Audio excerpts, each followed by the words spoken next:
Gold, trusted gold buyers. మీరు తాకట్టు పెట్టిన బంగారాన్ని విడిపించి ఈ రోజు ఉన్న మార్కెట్ ధరకు కొనబడను.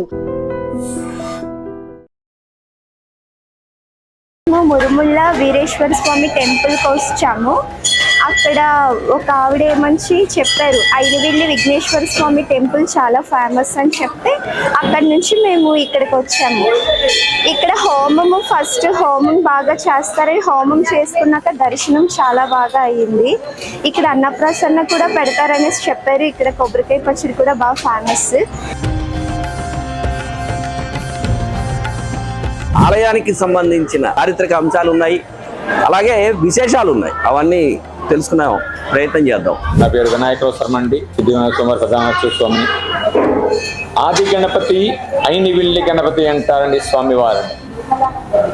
దక్షయజ్ఞం పాడైపోయిన తర్వాత దక్ష ప్రజాపతి ఈ అరణ్యంలో తిరుగుతూ ఉండగా అప్పటికే స్వామివారు దక్షిణ ముఖంగా వెలిసి ఉన్నారటండి. అప్పుడు దక్ష ప్రజాపతి ఈ స్వామిని పూజించగా ఆయన వరం ఇచ్చారు. అందుకని వరసిద్ధి వినాయకుడు నామకరణం.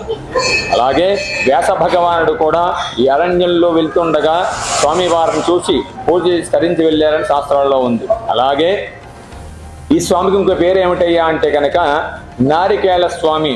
ఎవరైతే ఒక కోరిక కోరుకుంటారో, అంటే కోరుకునే ముందు 5 కాళ్ళు కొబ్బరికాయలు కూడా కోరుకుంటారు. కోరుకున్న తర్వాత ఆ కోరిక నెరవేరిన తర్వాత వచ్చి స్వామివారికి కొబ్బరికాయలు కొడుతూ ఉంటారు. అలాగే ఈ క్షేత్రంలో 5 దేవాలయాలు ఉంటాయండి. ప్రధాన ఆలయం సిద్ధి వినాయక స్వామి వారు, క్షేత్రపాలకులు కాలభైరవ స్వామి, బాలాలయాలు అంటారు, ఉపాలయాలు శ్రీదేవి భూదేవి కేశవ స్వామి, అన్నపూర్ణ విశ్వేశ్వర స్వామి. ఇక్కడ ప్రతిరోజు కూడా ఉదయాన్నే పంచామృతాభిషేకం అని చెప్పి 5గురికి ఇస్తూ ఉంటారండి. అంటే అన్ని ద్రవ్యాలు కూడా దేవస్థానం వారి పెట్టుకుంటారు. 5:30 కల్లా మొదలు పెడతారు. తర్వాత 7 గంటలకి, 8:30, 9:30, 11 గంటలకి 4 పర్యాయాల అభిషేకాలు జరుగుతాయండి.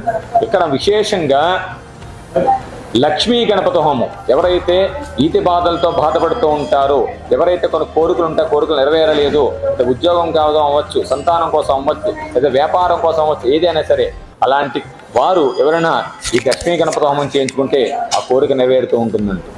అలాగే ఇక్కడ ప్రతినిత్యము కూడా ఎవరైతే నూతన వాహనాలు ఉంటారో వారు మొట్టమొదటిగా స్వామివారికి అంతకు వచ్చి ఆ వాహనాన్ని పూర్తించి వెళ్తూ ఉంటారు. అక్షరాభ్యాసములు, నామకరణములు, అన్నప్రాసనలు కూడా ప్రతినిత్యము జరుగుతూ ఉంటాయండి. గణపతి నవరాత్రి 9 రోజులు కూడా విశేషంగా లక్షలాది మంది భక్తులు వచ్చి స్వామివారిని దర్శించి వెళ్తూ ఉంటారు. తర్వాత దేవీ నవరాత్రులు, కార్తీక మాసం, ముఖ్యంగా సంక్రాంతి పండుగ, ఈ 3 రోజులు కూడా విదేశాల నుంచి NRS కూడా వచ్చి స్వామివారిని దర్శించి వెళ్తూ ఉంటారండి. అలాగే మాఘమాసంలో 1,00,000 కలములు స్వామివారి చెంత ఉంచి ఆ కలములు విద్యార్థిని పంచిపెడుతూ ఉంటారు.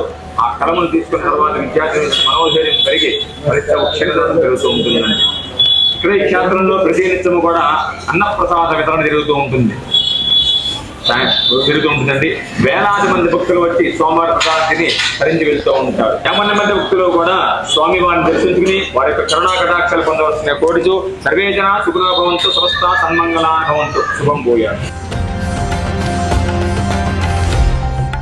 ఇది ఐనివిల్లిలోనే ప్రత్యేకమైన తులాభారం.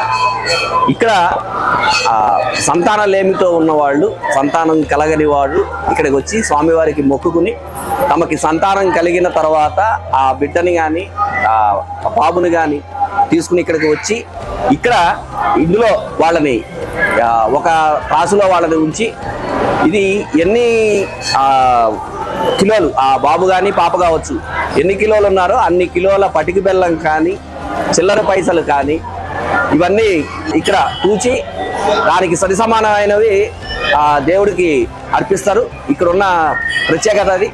కనీసం ఇక్కడ వారానికి, అంటే ఇక్కడ ఉన్న అర్చకులు చెప్పిన దాని ప్రకారం ఆ వారానికి ఎలా లేదన్నా 10-15 తులాభారాలు జరుగుతాయని చెప్తున్నారు. ఇది ఈ తులాభారానికి సంబంధించిన ప్రత్యేకత. నమస్తే అండి.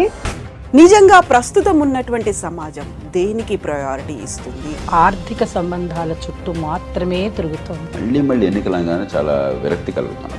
మంచి అనిపిస్తుంది కదా, లేడీస్ కూడా ఛాలెంజింగ్ జాబ్స్ చేసినప్పుడు చాలా బాగుంటది. ట్రాఫిక్ అసిస్టెంట్స్ గా నియమించిన ట్రాన్స్జెండర్స్ అందరితో సాల్యూట్ చేయించుకుంటున్నారు. ఫుడ్ డెలివరీ ఇవ్వటానికి వెళ్ళినటువంటి డెలివరీ బాయ్ అనిల్ పై కళ్ళ ముందు